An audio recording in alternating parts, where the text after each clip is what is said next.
Hello दोस्तों, राधे कृष्णा। मैं नीलम तिवारी आप लोग का अपने चैनल राधे कृष्णा में स्वागत करती हूँ। उम्मीद करती हूँ आप लोग स्वस्थ होंगे। माता रानी की कृपा सभी भक्तों पे बनी रहे। जैसा कि आप जान रहे हैं कि नवरात्र चैत्र नवरात्र का महापर्व चल रहा है, जो कि अब समापन इसका नवमी और अष्टमी में हो जाएगा। अष्टमी में महागौरी की पूजा करके, नवमी में सिद्धदात्री की पूजा करके माँ की विदाई कर दी जाती है। तो माँ की विदाई कब पूर्ण होती है, कैसे हमको करना चाहिए कि हमारा घर जो है धन संपदा से भरा रहे, तो इसके बारे में हम आपको बताएंगे।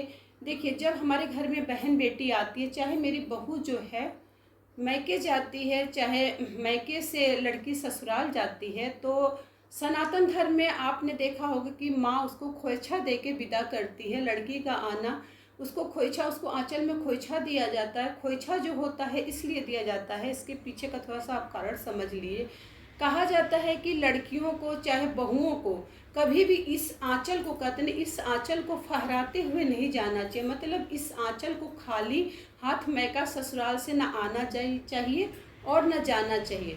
इसीलिए जब माँ हमारे घर में आती हैं और माँ का हम 9 दिन तक पूजा पाठ अर्चना करते हैं, और जब हम माँ की विदाई करते हैं तो माँ का जो खोइछा भरना होता है वो अति अनिवार्य होता है। बिना खोइछा के माँ की पूजा अधूरी होती है, उनकी विदाई जो होती है वो पूर्ण नहीं होती है। तो इसलिए अगर आप चाहें तो अष्टमी को माँ की खोइछा भर दीजिए, नहीं तो नवमी को आप सूर्योदय से पहले भी माँ की खोइछा भर दे सकते हैं। अगर आपके घर में जो परंपरा हो, जिस दिन खोइछा भरा जाता है उसी दिन आपको खोइछा भरना है।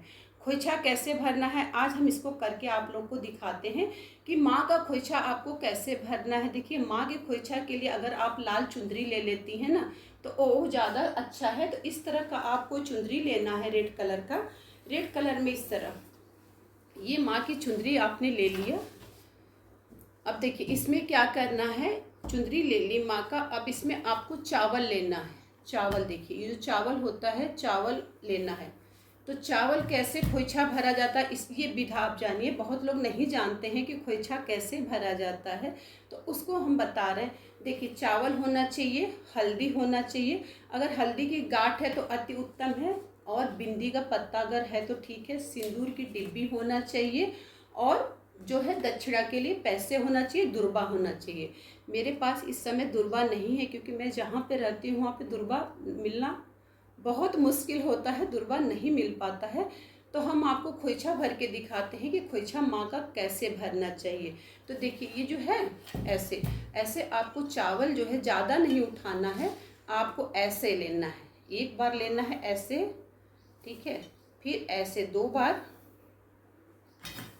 फिर ये 3 बार लेना है आपको, ऐसे 4 बार लेना है, और 5 बार लेना है। ये मतलब खोइछा में जो चावल आप डालेंगे वो 5 बार डालेंगे। उसके बाद इसमें 1-2 चुटकी जो हल्दी हम बता रहे हैं, इस हल्दी को डाल देंगे। अगर हल्दी की गांठ है तो आप उसको डाल सकते हैं, नहीं है तो पिसी हुई हल्दी आप डालेंगे। उसके बाद आप क्या करेंगे, जो खोइछा है उसमें आप दक्षिणा रखें। दक्षिणा अपने सामर्थ्य के हिसाब से आप रख सकती हैं। तो इसमें दक्षिणा भी माँ को रखना है, और दुर्बा रखना। अगर आपके पास दुर्बा है तो दुर्बा अवश्य रखिएगा। दुर्बा रखना बहुत शुभ होता है, तो दुर्बा आप लोग अवश्य रख लीजिएगा। 1 बिंदी का पत्ता आपको रखना है। सिंदूर की डिबिया अगर हो सके तो रख लीजिए, नहीं है तो कोई बात नहीं। अगर ये दोनों नहीं रखना चाहती हैं आप तो पैसा इसमें ज़रूरी होता है, चावल ज़रूरी होता है, और हल्दी दुर्बा इतना ज़रूरी होता है खोइछा भरने के लिए। माँ का हो चाहे लड़की की आप अपनी विदाई करती हैं तो उसमें भी इस तरह का खोइछा दिया जाता है। तो इस तरह को खोइछा भरना है। चावल ये जो है, जो आप चावल लेती हैं उसको पूरा ऐसे करके कभी खोइछा मत भरिएगा। ये आपकी जो परात चाहे जिसमें आप लेती हैं चावल, वो परात खाली नहीं होना चाहिए, इसमें आप इसमें रहने देंगी।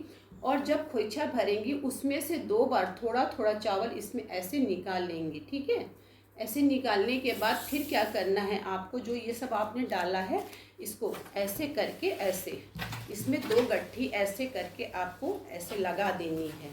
देखिए पूरा ऐसे 2 गट्ठी लगा देनी है, और ये इसमें 2 गट्ठी आपको लगानी है। अब माता को टच करा के, यानी कि माता को छुआ के, माता की मूर्ति आपको नहीं हिलानी है। हवन के पहले, कुंवारी कन्या खिलाने के पहले मूर्ति नहीं लानी है। माँ को टच करके ऐसे ही माँ के पास इस गठली को, पोटली को रख देना है। और उसके बाद जब आप विसर्जन सामानों का करती हैं, तो ये तो या तो अपने घर में कोई ननद आपकी बड़ी हैं, शादीशुदा हैं, उनको दे सकती हैं, या तो फिर ये ब्राह्मण को दे देंगी। अपने घर में इस चीज़ को नहीं रखेंगी। ये जो चावल है और ये जो आपने खोइछा भरा, या तो कोई मंदिर है वहाँ पे इस तरह का आपको दान कर देना है। तो इस तरह माँ की चुंदरी में आपको खोइछा बांधना है। खोइछा बांधने के बाद फिर माँ की तब विदाई की जाती है, ऐसे नहीं विदाई की जाती है। और कहीं कहीं पे हम बता दें कि जैसे कि जीरा का भी खोइछा देना बहुत शुभ होता है, लेकिन नवरात्र में हम लोग जीरा का खोइछा माँ को नहीं देते हैं। बहन बेटियों को जीरा का भी खोइछा आप दे सकती हैं। तो इतना हम आपको बता दें कि बहन बेटी को कभी भी आंचल फहराते हुए ससुराल या मायका आना जाना नहीं चाहिए, बड़ा अशुभ होता है। और इस तरह से आपका जो घर होता है धन धर्म से भरा रहता है, कभी भी आपके घर में धन की कमी नहीं होती है। तो खोइछा का बड़ा महत्व होता है। आजकल तो सब चीज़ें जो हैं आधुनिक हो गई हैं, खोइछा का भी लोग भूलते जा रहे हैं, लेकिन ये बहुत अच्छा होता है। अगर आपके घर में कोई बहन बेटी आती है, तो अगर आप चावल का नहीं देना चाहती हैं, तो आप जीरा, हल्दी और क्या नाम है, दुर्बा करके और कुछ पैसे करके उसके आंचल में बांध दीजिए, चाहे हैंकी में बांध के लड़की बहन को ऐसे विदा किया करिए। इससे आपके घर में धन धर्म की कमी कभी नहीं रहेगी।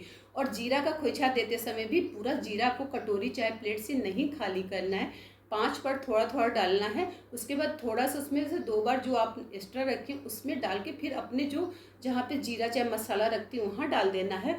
और ये जो चावल है आपका जो भंडारा है, जहाँ पे आप अपने घर का जो अनाज स्टोर करती हैं वहाँ पे डाल देना है। तो इस तरह माँ का खोइछा भरा जाता है। और उम्मीद करती हूँ कि खोइछा की जो मैंने आपको बताया आप लोग को समझ में आया होगा। तो माँ का आप लोग खोइछा अष्टमी यानी कि 29 मार्च को आप लोग इसी तरह भर के माँ की विदाई करिएगा। अब माँ का पूरा आशीर्वाद आप लोग को प्राप्त होगा। आपके घर में धन धर्म की कमी नहीं होगी। जब ये खोइछा देंगी तभी माँ की पूर्ण रूप से विदाई होगी। वैसे तो माँ हम लोग के दिलो दिमाग से नहीं जाती है, लेकिन जो विधान है कि जो आया है वो जाता ही जाता है। तो माँ की इस तरह खुशी खुशी विदाई करिएगा। उसके बाद आप लोग को नवमी को आप लोग कन्या खिला सकती हैं। कन्या खिला के हवन करिए। जैसे बहुत लोग सप्तमी को खिलाते हैं, बहुत लोग नवमी को खिलाते हैं, बहुत लोग अष्टमी को खिलाते हैं। जैसे आपके घर की जो परंपरा हो उस परंपरा को लेके चलना है आपको। उस तो उम्मीद करती हूँ आप लोग को मेरी खोइछा की वीडियो पसंद आई होगी। अगर पसंद आई होगी तो शेयर और लाइक कर दीजिएगा। नए हैं तो चैनल को सब्सक्राइब कर दीजिएगा। मैं अपनी बाड़ी को यहीं पे विराम देती हूँ और जय माता जी। धन्यवाद आप लोग को मेरी वीडियो देखने के लिए।